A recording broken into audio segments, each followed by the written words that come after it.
Canadian Trucker Freedom Convoy. They need our help. So it's time we got the band back together. Putting the band back together. So the Canadian truckers need our help. And not everybody can get out there and help them on the ground.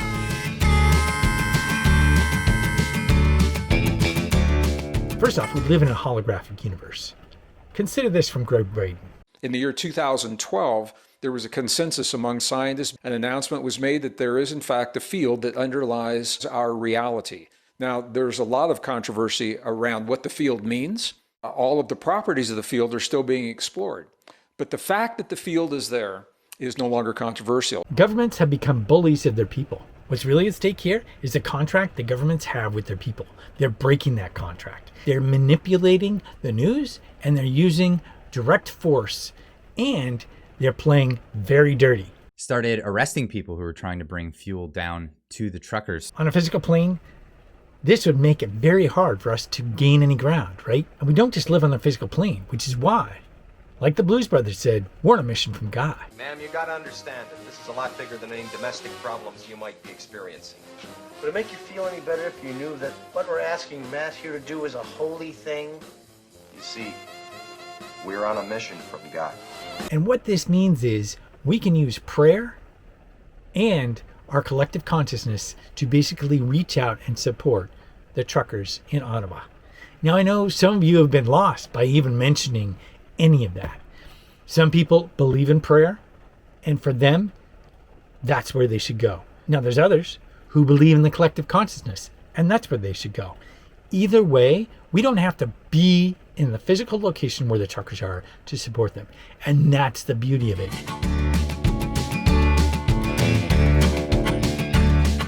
Well, it didn't have to go linearly from island to island. One chimp figured out a new way to do things. It was in the field. It was in consciousness. And all of a sudden, other chimps began to access that consciousness. That is the power of the holographic principle. In the Middle Ages, science was controlled. Do you think if that's really changed much? If the last 2 years have showed anything, it's that control still is maintained. Sure, you can be logical and scientifically approach problems that we have right now, but in the end, that won't matter if they're in control of the media and how people perceive what you put forth. In the end, it's might equals right.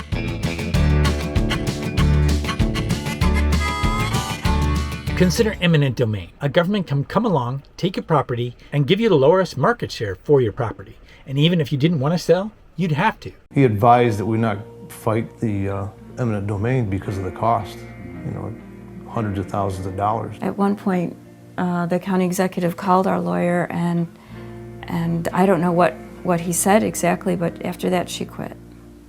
So then it was a scramble to find another one. It was difficult because the OSIDA has retained 6 law firms in the town. What gives them the right to do that? They've put rules in place, and that's the way they're able to do it. And those rules are then followed through with force, if necessary.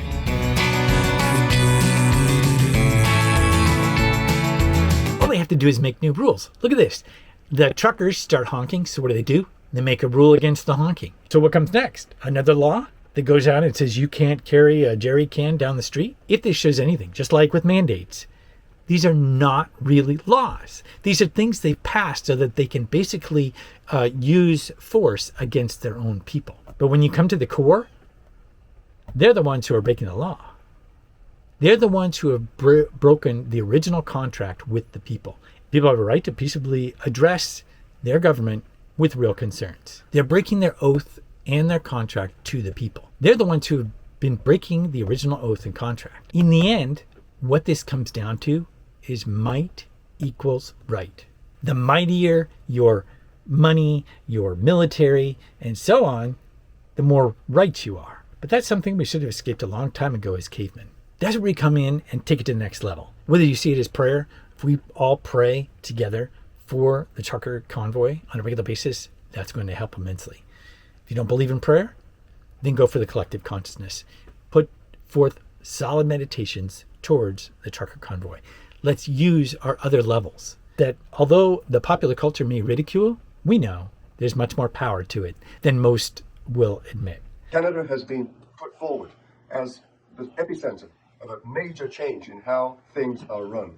It's going to transform the usual institutions of politics, of medicine, of law, and the media in ways that we cannot predict. But major changes are coming. And not only that, but we are being watched. We are seeing democracy challenged. And the Chinese are watching us. Make no mistake, this is a moment in history where there's a tremendous amount on the table. Not just vaccination schedules, but the very existence that we want our children to inherit. While many may support the truckers by going there in person or maybe sending money, if you're not able to do either of those, send prayers, send meditations, and let's take it to another level and make sure the truckers have the support they need to bring back freedom for Canadians. And that becomes a snowball effect that goes around the world and makes sure that we all get our freedoms back. So if you found this video helpful, be sure to give it a like. Thanks a lot for watching.